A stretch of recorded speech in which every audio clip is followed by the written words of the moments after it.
तो चलिए next question की तरफ बढ़ते हैं। क्वेश्चन नंबर 12 में आपको दिया है कि एक एल शेप की रॉड है और वो यूनिफॉर्म मास डेंसिटी के मटेरियल से बनी हुई है, is suspended with a string as shown in figure. If AB is equal to BC and the angle made by AB with the downward vertical is theta, this angle is theta, तो आपको theta की value आपको बतानी है कितनी होगी। तो ये हमारे पास एक क्लासिक केस है मैकेनिकल इक्विलिब्रियम का, और जिसमें ट्रांसलेशनल इक्विलिब्रियम भी है और रोटेशनल इक्विलिब्रियम भी है। तो आप सबसे पहले क्या करेंगे कि हमें जितने भी टॉर्क यहां पे लग रहे हैं उनको बैलेंस करना है। तो एक टेंशन जो है, फोर्सेस दिखाइए पहले सारे। एक टेंशन लग रहा होगा इस रॉड के ऊपर ऊपर की तरफ। रॉड का जो ये वाला हिस्सा है, मैं मान लेता हूं इसका लेंथ L के बराबर है, ये वाला हिस्सा है इसका लेंथ भी L के बराबर में मान लेता हूं। इस पार्ट का मास भी मान लेता हूं M के बराबर, इस वाले पार्ट का मास भी कितना होगा M के बराबर, बिकॉज लेंथ समान है तो मास भी समान होंगे, बिकॉज यूनिफॉर्म क्वेश्चन में दिया हुआ है, यही यूनिफॉर्म का मतलब होता है। इसका जो सेंटर ऑफ मास है वो होगा कहीं यहां पे, और इसका जो सेंटर ऑफ मास है वो होगा कहीं यहां पे। ठीक बात। अब एक लाइन यहां पे आप बना सकते हैं, एक लाइन यहां पे बना दीजिए इस तरीके से। तो इस सेंटर ऑफ मास के ऊपर इस रॉड का ग्रेविटेशनल फोर्स लग रहा होगा नीचे की तरफ mg। ये वाली लेंथ जो है वो कितनी हो जाएगी आपके पास L/2, और इस L/2 का ये वाला कंपोनेंट कितना हो जाएगा आपके पास L/2 cos और ये sin थीटा। सो मैं पहले लिख सकता हूं कि इस mg का टॉर्क इसके अबाउट कितना होगा। तो टॉर्क ऑफ mg कितना है आपके पास, mg into perpendicular distance, perpendicular distance कितना है L/2 sin थीटा। ये टॉर्क है इस वाले mg का।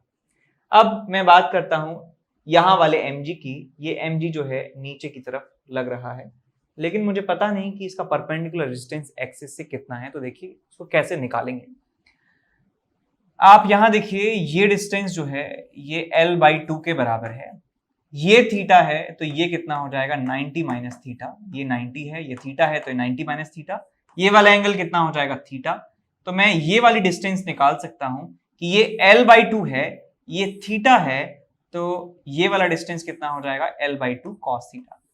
So this is distance is L/2 cos theta. ये वाली डिस्टेंस यहां से लेके यहां तक की डिस्टेंस भी निकाल सकते हैं कि पूरा डिस्टेंस जो है L के बराबर है, ये और L cos थीटा है, तो यहां से लेके यहां तक का डिस्टेंस L sin थीटा हो जाएगा। तो मुझे ये वाला डिस्टेंस चाहिए, ये वाला डिस्टेंस यहां से लेके यहां तक। तो हम बता सकते हैं कि ये डिस्टेंस जो है वो इस डिस्टेंस में से इसको माइनस करूंगा तो हमें मिल जाएगा ये वाला डिस्टेंस L sin थीटा के बराबर है, ये वाला डिस्टेंस L/2 cos थीटा के बराबर है। तो ये वाला डिस्टेंस हमें पता चल जाएगा कितना हो जाएगा L sin theta minus L/2 cos theta. तो मैं इसका टॉर्क भी लिख सकता हूं, इसका टॉर्क भी कितना होगा आपके पास। तो टोटल टॉर्क लिख सकते हैं इसे, total torque is equal to mg L/2 sin theta plus mg into L sin theta minus L/2 cos theta. और इस टेंशन का टॉर्क इसी के अबाउट जो है 0 के बराबर आने वाला है, और कोई फोर्स यहां पे नहीं लग रहा है, तीन ही फोर्स है। इसका टॉर्क 0, इसका टॉर्क इतना, और इसका टॉर्क है इतना, और इन सबका सम जो है किसके बराबर होना चाहिए, 0 के बराबर होना चाहिए, बिकॉज टोटल टॉर्क इस पूरे सिस्टम पे जो लग रहे हैं वो 0 के बराबर हैं। तो इन सबको जो है आप 0 कर दीजिए तो आपको क्या मिलेगा। देखिए यहां से mg आपस में सब 0 में मिल गए, L जो है वो सब 0 में मिल गए, तो आपको यहां से मिलता है 1/2 sin थीटा, 1/2 sin थीटा यहां से मिला, यहां से मिला आपको 1 sin थीटा, यहां से मिला -1/2 cos थीटा, और ये सब किसके बराबर है, 0 के बराबर है। तो it is 3/2 sin theta is equal to 1/2 cos theta. तो यहां से 2 से 2 चला गया, आपको मिल जाता है tan theta is equal to 1/3। So tan theta की वैल्यू 1/3 हमें मिल जाती है, theta is equal to tan inverse 1/3। तो डी ऑप्शन यहां पे हमें मिल जाएगा सही ऑप्शन। आगे चलते हैं क्वेश्चन नंबर 13 की तरफ। इसमें दिया है to mop clean a floor, a cleaning machine presses a circular mop of radius r vertically down with a force vertically down with a force F and rotates it with a constant angular speed about its axis। constant angular speed का मतलब है कि alpha की value 0 है, alpha की value 0 है, alpha की value 0 का मतलब है कि जो नेट टॉर्क है वो 0 के बराबर है। तो जो भी मॉप वॉप की जो बात कर रहे हैं वहां पे नेट टॉर्क जो है 0 के बराबर लग रहा है। इतना मुझे समझ में आ गया इतनी ही लाइन पढ़ने से, लेकिन मैं पूरा क्वेश्चन पढ़ूंगा। इसमें लिखा है कि if the force F is distributed uniformly over the mop, mop के ऊपर पूरा फोर्स डिस्ट्रीब्यूटेड है, coefficient of friction between the mop and the floor is mu, the torque applied by the machine on the mop. तो machine के द्वारा apply किया जाने वाला टॉर्क आपको कैलकुलेट करना है। मॉप, जिस मॉप की बात कर रहे हैं वो ऐसा है, आपने देखा होगा कि ऐसे मॉप होते हैं, स्पिन मॉप इनको कहते हैं, बहुत सारी कंपनीज बनाती हैं। हो सकता है कि आपके घर में ये हो या आपने किसी के घर में देखा हो। मतलब मैंने जब पहली बार देखा था I was like very excited to use it. मुझे लगा था कि यार मजा आ जाएगा इसको तो करने में। ऐसे मैं पोछा नहीं लगाता हूँ, बट इसको देख के मन कर गया कि यार पोछा लगाते हैं। तो फिर थोड़े टाइम के बाद जो एक्साइटमेंट था वो वेयर आउट हो गया। उसके बाद मैंने बस ये पढ़ा है ना, तो ऐसा पोछा है, समझ गए। और इसको क्या करते हैं, इसका पानी जो है ड्रेन करने के लिए जो है इसको इस वाले पार्ट में रख के, इस वाले पार्ट में रख के इसको ऐसे दबाया जाता है, वर्टिकली दबाया जाता है। तो ये जो पूरा मॉप है ऐसे ऐसे रोटेट करता है, ऐसे ऐसे रोटेट करता है। तो यहाँ पे हमारे पास मॉप जो है वो ऐसे है, कुछ ऐसे मॉप है। यहाँ पे इसमें लगे होते हैं बाल बाल से ऐसे ऐसे। ये ऊपर होता है इसमें एक डंडा, और यहाँ पे वर्टिकल डायरेक्शन में हम लगा रहे हैं फोर्स, और ये जो है रोटेट हो रहा है with constant angular speed, let's say omega से। तो एंगुलर स्पीड ओमेगा से रोटेट होने का मतलब क्या है कि इसके ऊपर मशीन के द्वारा टॉर्क लगाया जा रहा है और उसके ऑपोजिट डायरेक्शन में फ्रिक्शन का टॉर्क इस पे लग रहा है। So torque applied by friction is equal to torque applied by the machine. ये यहाँ पे कंडीशन हम लगा सकते हैं कि जितना टॉर्क फ्रिक्शन ने लगाया उतना ही टॉर्क जो है वो लग रहा है मशीन के द्वारा। ठीक, ये बात समझ में आ गया। अब क्वेश्चन में एक बात और दी है कि हम जो वर्टिकल इसे प्रेस करते हैं नीचे की तरफ, वो F फोर्स से इसे प्रेस किया जाता है। अब ये जो पूरा F फोर्स है, क्वेश्चन में कहा है कि पूरे एरिया में, पूरे मॉप पे ये इक्वली डिस्ट्रीब्यूट होता है, पूरे मॉप पर ये इक्वली डिस्ट्रीब्यूट होता है। तो मुझे ये कंडीशन लगानी है। कैसे लगाएंगे इसको, आप देखिए, ऊपर से देखिए, टॉप से देखिए, इस तरीके से। और इस पूरे मॉप का जो पूरा एरिया है, उस एरिया पे जो है फ्रिक्शन एक्ट कर रहा है। तो ये रोटेट करता है, फ्रिक्शन हर एक जगह पर एक्ट कर रहा है। तो मैं एक छोटा सा एलिमेंट ले लेता हूं इस क्वेश्चन को आसानी से सॉल्व करने के लिए। तो यहाँ पे मैंने एक छोटा सा एलिमेंट लिया, छोटा सा एलिमेंट, छोटा सा रिंग टाइप का एलिमेंट लिया, जिसका रेडियस जो है x के बराबर है और जिसका विड्थ जो है वो dx के बराबर है। छोटा सा एलिमेंट में यहाँ पे मैंने यूज किया है। अब इस एलिमेंट के द्वारा, एलिमेंट के ऊपर जो है हम फोर्स लगा रहे हैं वर्टिकली डाउनवर्ड डायरेक्शन में। तो इसके ऊपर लगने वाला फोर्स क्या हम बता सकते हैं कि कितना फोर्स इसके ऊपर लग रहा होगा? तो बिल्कुल बता सकते हैं कि हम जानते हैं कि फोर्स जो है वो पाई आर स्क्वायर एरिया पे इक्वली डिस्ट्रीब्यूटेड है। तो इसका एरिया मल्टीप्लाई कर देंगे तो हमें फोर्स मिल जाएगा कि जो फोर्स इसके ऊपर हम वर्टिकल डायरेक्शन में ऐसे दबा के इसके ऊपर हम फोर्स जो लगा रहे हैं वो हमको मिल जाएगा। तो इसका एरिया है 2 पाई x इंटू dx। तो ये फोर्स जो है हम लगा रहे हैं ऊपर से इसके ऊपर। अब यही फोर्स हम ऊपर से लगा रहे हैं, उतना ही फोर्स जमीन इसके ऊपर लगा रही है। तो यही नॉर्मल रिएक्शन हो गया। हम इसको नीचे दबा रहे हैं, जमीन इसको ऊपर दबा रही है, तो नॉर्मल रिएक्शन हमें मिल जाता है। तो ये नॉर्मल रिएक्शन है इसके ऊपर लगने वाला। ये नॉर्मल रिएक्शन की वैल्यू है इस छोटे से एलिमेंट पर। नॉर्मल रिएक्शन हमें मिल गया, इसके मास को हमें इग्नोर करना है तो हमें फ्रिक्शन पता चल जाएगा। तो फ्रिक्शन कितना लग रहा होगा इसके ऊपर बेटा? फ्रिक्शन जो इसके ऊपर लग रहा होगा that will be equal to mu into N. तो फ्रिक्शन फोर्स जो लग रहा होगा that will be mu into dn। dn कितना है हमारे पास? f upon pi r square into 2 pi x into dx। ये फोर्स है फ्रिक्शन का। और फ्रिक्शन फोर्स का टॉर्क भी हम बता सकते हैं कि फ्रिक्शन इस तरीके से लग रहा होगा, फ्रिक्शन इस तरीके से लग रहा होगा। ठीक, तो फ्रिक्शन का टॉर्क हम निकाल सकते हैं, d tau of friction is equal to df into x। ये टॉर्क है इस एक्सिस के अबाउट फ्रिक्शन का। तो यहां से हम इंटीग्रेट कर सकते हैं दोनों तरफ, तो हमें टोटल टॉर्क मिल जाएगा। तो torque applied by friction is equals to this whole expression mu into f upon pi r square into 2 pi x dx into x। Integrate करेंगे दोनों तरफ 0 से लेके कैपिटल R तक, तो आपको मिल जाएगा tau f is equal to pi से गया pi mu f 2 upon r square x square dx का इंटीग्रेशन x क्यूब बाई 3, इसमें लिमिट लगाएंगे तो r क्यूब बाई 3, तो r स्क्वायर से पावर 2 चली जाएंगी तो आपको मिल जाता है 2/3 म्यू f इंटू आर। तो torque applied by friction is equal to इतना आपको मिल जाता है, और इतना ही टॉर्क जो है इस बाहर एक्सटर्नल मोटर ने, जो इसकी मैकेनिज्म है, उसने अप्लाई किया होगा। तो यही हमारा आंसर है कि जितना फ्रिक्शन ने टॉर्क लगाया उतना ही मॉप ने टॉर्क लगाया। तो आंसर आ जाएगा हमारे पास कितना, 2/3 म्यू एफ आर। 2/3 ये मैच कर गया, यहाँ से डी ऑप्शन हमारा सही हो जाएगा। ठीक है, अब चलते हैं अगले क्वेश्चन की तरफ, क्वेश्चन नंबर 14 की तरफ। क्वेश्चन नंबर 14 में दिया है कि एक लीनियर मास डेंसिटी एक थिन रॉड AB जिसका लेंथ L है वेरी करती है इस तरीके से, lambda as a function of x is equal to lambda naught 1 plus x by L, यानी कि x की अलग अलग वैल्यूज पर जो डेंसिटी है वो अलग अलग है। वेरिएबल डेंसिटी का क्वेश्चन है। If m is the mass of the rod then moment of inertia इसका कितना होगा A पॉइंट से पास होने वाले एक्सिस के अबाउट आपको बताना है, and perpendicular to the rod. तो रॉड हमारे पास है कुछ ऐसी, this is the rod. Rod का ये वाला एंड है A और इसको नाम दिया जाता है x इज इक्वल टू 0। इसकी पोजीशन है x इज इक्वल टू 0। जो सबसे लास्ट वाला एंड है B, उसका पोजीशन है x is equal to L। Length L है रॉड की, इसका मतलब ये है x एक्सिस के अबाउट लगी है।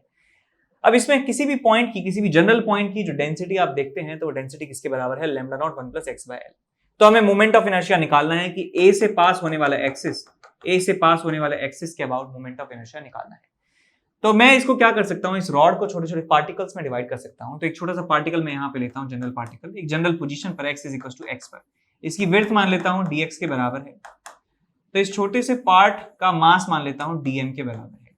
तो इस छोटे से पार्ट का मोमेंट ऑफ इनर्शिया इस एक्सिस के अबाउट निकालना जानते हैं कि हम एक पार्टिकल का मोमेंट ऑफ इनर्शिया एक्सिस के अबाउट, तो कितना हो जाएगा मोमेंट ऑफ इनर्शिया, छोटे से पार्टिकल का छोटा सा moment of inertia is dm into x का square. x is the perpendicular distance of this particle from this axis, so dm into x square is the moment of inertia of this particle about this axis। अब इस moment of inertia को यदि हम integrate कर देते हैं पूरे rod के लिए तो हमें टोटल मोमेंट ऑफ इनर्शिया मिल जाने वाला है। तो इसको इंटीग्रेट कर देंगे तो आपको मिल जाएगा I is equal to dm into x square। अब dm निकालना थोड़ा सा मुश्किल है, कैसे, तो di का integration is equal to dm। इस छोटे से पार्ट का मास कैसे निकालें, इसका हमें लेंथ पता है dx के बराबर है, हमें डेंसिटी पता है इस पॉइंट पर कितनी है, तो इस पॉइंट पे डेंसिटी इनटू इस पॉइंट पे लेंथ जो है वो हम मल्टीप्लाई कर दें तो हमारा जो मास है छोटा सा वो निकल के आ जाएगा। तो यहाँ पे आप लिख सकते हैं lambda naught into 1 plus x by L, और क्या है यहाँ पे dm इंटू लेंथ कितना है उस छोटे से पार्ट का dx into x square, m ये छोटा सा मास m into x square, integrate करेंगे 0 से लेके L तक, 0 से लेके I तक, तो आपको मिल जाएगा moment of inertia I is equal to lambda naught x square अंदर गया तो आपके पास बचेगा L क्यूब बाय 3 प्लस अंदर जाएगा x cube by L, x बार 4 तो L की पावर 3 बाय 4, 7/12 तो 7/12 lambda naught into L cube हमें मोमेंट ऑफ इनर्शिया मिलने वाला है। लेकिन लैम्डा नॉट की जो वैल्यू है वो हमको नहीं पता है, लैम्डा नॉट की टर्म्स में हमें आंसर नहीं दिया है, हमें m की टर्म्स में आंसर देना है, और m is the total mass of the rod. तो हमारे पास इसमें दूसरा क्वेश्चन हमें ये भी सॉल्व करना है कि इस रॉड का मास कितना है। तो मास निकालने के लिए क्या करेंगे, एक छोटा सा एलिमेंट लेंगे, छोटे से एलिमेंट का मास निकालेंगे, छोटे से एलिमेंट के मास को इंटीग्रेट करेंगे तो टोटल मास हमें मिल जाएगा। तो यही एलिमेंट रहने देते हैं। मास निकालने के लिए क्या करेंगे, इंटीग्रल ऑफ dm हमें करना है, और dm हम पहले ही निकाल चुके हैं, कितना है lambda naught 1 plus x upon L into dx, integrating from 0 से लेके L, 0 से लेके m। तो यहां से कैपिटल M मिल जाएगा। Total mass of this rod is equal to lambda naught L plus L by 2। तो यहां से आपको मिल जाता है 3L by 2 into lambda naught is equal to M। तो यहां से L इंटू लैम्डा नॉट की वैल्यू आपको मिल जाती है 2m by 3। L into lambda naught is equal to 2m by 3, तो L लैम्डा नॉट की वैल्यू 2m बाई 3 रख देंगे, तो 7/12 into 2m by 3 into L square. तो यहां से 2 से चला गया 6 बार, तो 7/18 ml स्क्वायर आपको आंसर मिल जाएगा। 7/18 ml square will be our answer. आगे चलते हैं क्वेश्चन नंबर 15 की तरफ, जिसमें दिया है सर्कुलर डिस्क है जिसका रेडियस a है और ये रेडियस b है, और अंदर का पार्ट खाली है। इस वाइट शेडेड रीजन में मास जो है प्रेजेंट है और यहाँ पे डेंसिटी वेरिएबल है, कुछ ऐसे डेंसिटी वेरी करती है sigma naught upon r. R is the distance from the centre. तो आपको बताना है कि रेडियस ऑफ गायरेशन कितना होगा इस डिस्क का, रेडियस ऑफ गायरेशन। तो रेडियस ऑफ गायरेशन निकालने के लिए हम जानते हैं क्या करना पड़ता है कि मोमेंट ऑफ इनर्शिया जो है उसको m के स्क्वायर के बराबर कर दीजिए तो हमें k रेडियस ऑफ गायरेशन प्राप्त हो जाता है। तो हमारा मेन फोकस रहेगा कि हम इस शेप के लिए क्या निकालें, मोमेंट ऑफ इनर्शिया कैलकुलेट कर लें। तो मोमेंट ऑफ इनर्शिया कैलकुलेट करते हैं, वेरिएबल डेंसिटी का क्वेश्चन है तो हमें यहाँ पे एक एलिमेंट लेना होगा, उस एलिमेंट का मोमेंट ऑफ इनर्शिया निकालेंगे, उस मोमेंट ऑफ इनर्शिया को इंटीग्रेट करेंगे और फिर जाके हमें टोटल मोमेंट ऑफ इनर्शिया मिल पाएगा। तो चलिए इसमें एक एलिमेंट ले लेते हैं, यहाँ पे हम इंक बदल लेते हैं, अलग भड़कीला कलर लेते हैं कोई। एक छोटा सा एलिमेंट मैंने लिया, ये छोटा सा एलिमेंट, एक जनरल पॉइंट पे एलिमेंट लिया मैंने और ये एलिमेंट का डिस्टेंस यहां से है स्मॉल r के बराबर। इस एलिमेंट का जो थिकनेस है वो मैंने मान लिया dr के बराबर है और इसका शेप जो है वो रिंग जैसा है। ये क्या है, एक एलिमेंटल रिंग है, एलिमेंटल रिंग। तो इस रिंग का मास हम मान सकते हैं, इस रिंग का मास कितना है dm के बराबर। तो इसका मोमेंट ऑफ इनर्शिया कितना हो जाएगा, इस एक्सिस के अबाउट इस एलिमेंट का moment of inertia mr square हो जाएगा, dm into small r square. आपको मोमेंट ऑफ इनर्शिया मिल जाएगा इस एलिमेंटल रिंग का। अब इस मोमेंट ऑफ इनर्शिया को इंटीग्रेट कर देंगे तो हमें पूरे सिस्टम का मोमेंट ऑफ इनर्शिया मिल जाने वाला है। तो dm कैसे निकालें, dm होता है mass is equal to density into area, surface density into area. तो इस सरफेस डेंसिटी में एरिया से मल्टीप्लाई कर दूं मैं एलिमेंट का तो मुझे मास मिल जाएगा। तो यहाँ पे लिख सकता हूँ sigma naught upon r into, यहाँ पे लिखेंगे 2 pi r into d r, ये हो गया मास, मास इंटू रेडियस का स्क्वायर, ये हो गया मोमेंट ऑफ इनर्शिया। दोनों तरफ इंटीग्रेट कर देंगे, r की वैल्यू a से लेके r की वैल्यू b तक। तो यहाँ पे देखिए r से r कैंसिल आउट हो जाता है, sigma not into 2 pi, axis r square है, sorry r square d r का इंटीग्रेशन कितना हो जाएगा, r क्यूब बाई 3।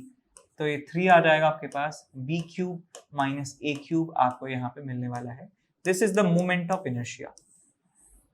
अब यहाँ पे सिग्मा नॉट जो है, सिग्मा नॉट हमारे पूरे आंसर में सिग्मा नॉट नहीं है।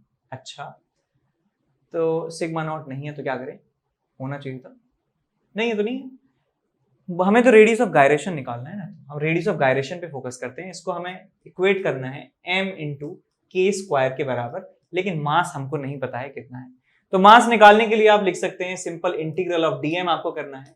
dm हम पहले ही निकाल चुके हैं, कितना हो जाएगा, integral of sigma naught upon r into 2 pi into r into d r. ये dm की वैल्यू है, a से लेके b तक, इसे इंटीग्रेट कर देंगे तो टोटल मास हमारे सिस्टम का आपको पता चल जाएगा कितना हो जाएगा। r से r कैंसिल आउट हुआ, सब कांस्टेंट है, कांस्टेंट इंटू dr का इंटीग्रेशन करना है तो sigma not into 2 pi into b minus a आपको मिल जाएगा मास की value. So sigma not 2 pi b minus a is our mass. अब यहाँ पे मास की वैल्यू ये पुट कर देंगे तो आपको देखिए आंसर क्या मिलता है। तो यहाँ पे आपको आंसर मिलेगा sigma not into 2 pi by 3, b cube minus a cube को क्या लिख सकते हैं, b minus a cube minus b cube का फॉर्मूला लगा रहा हूं मैं, b square plus a square plus ab और इज इक्वल टू m के स्क्वायर। m की वैल्यू कितनी है, sigma not 2 pi into b minus a into के स्क्वायर। तो sigma not 2 pi into b minus a, sigma not 2 pi into b minus a cancel out हो जाएगा। यहाँ पे बचा है 3 तो आपको मिल जाएगा k की value 1/3 of b square plus a square plus a b का अंडर रूट। तो ये आपको रेडियस ऑफ गायरेशन यहाँ पे मिल जाता है। ठीक है, अब चलते हैं आगे अगले क्वेश्चन की तरफ जिसमें दिया है कि दो आइडेंटिकल स्फीयर्स हैं जिनके मासेस कितने हैं, m के बराबर है, रेडियस r है दोनों का, और ये रॉड के किनारे पे लगे हैं। रॉड का मास m है और रॉड की लेंथ 2r के बराबर है। मोमेंट ऑफ इनर्शिया बताना है सिस्टम का कितना होगा। तो पहले यहाँ पे हमारे पास गिनिए कितने हमारे पास सिस्टम्स हैं, कितने हमारे कंपोनेंट्स हैं। एक स्फीयर ये, एक रॉड ये, दूसरा स्फीयर ये दोनों स्फीयर आइडेंटिकल तरीके से लगे हैं। तो जो इसका मोमेंट ऑफ इनर्शिया होगा वही इसका मोमेंट ऑफ इनर्शिया होगा। तो मैं एक का निकाल के डबल कर दूंगा। तो यहाँ पे टोटल मोमेंट ऑफ इनर्शिया देखिए कैसे लिखेंगे। तो 2 टाइम्स एक स्फीयर का मोमेंट ऑफ इनर्शिया इस स्फीयर का अपने सेंटर ऑफ मास से पास होने वाले एक्सिस के अबाउट कितना होगा 2/5 mr², 2/5 mr² प्लस हमें निकालना तो इस एक्सिस के अबाउट है, तो मैं इसके और इसके बीच में लगा सकता हूं पैरेलल एक्सिस थ्योरम। तो ये डिस्टेंस कितना है बेटा, r और r जो है 2r के बराबर डिस्टेंस है, सो m इंटू 2r का स्क्वायर यहां पे मैं लिख दूंगा। तो ये 2 टाइम्स कर दिया है, यानी दोनों स्फीयर की बातें हो गई हैं। अब इस रॉड का मोमेंट ऑफ इनर्शिया लिखना है।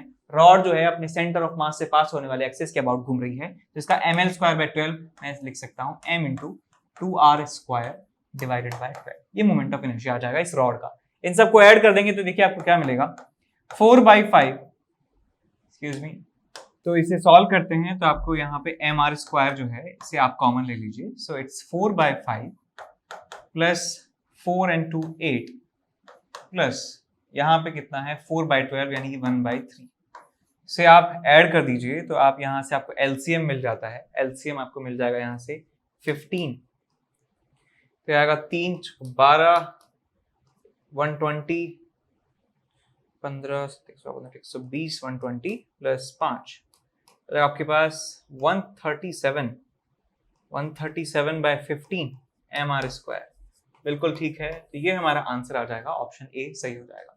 ठीक है, तो बस इतना ही था आज का ये लेक्चर। इसके बाद जो नेक्स्ट वीडियो है हम डिस्कस करने वाले हैं रोटेशन के जो अगला पार्ट है, यानी कि जिसमें थोड़ा सा angular momentum conservation, energy conservation से रिलेटेड जो यानी कि जो रिमेनिंग सिलेबस है उससे रिलेटेड प्रॉब्लम्स करवाई जाएंगी। ठीक है, तो मिलते हैं नेक्स्ट क्लास में। Bye bye, take care, thank you.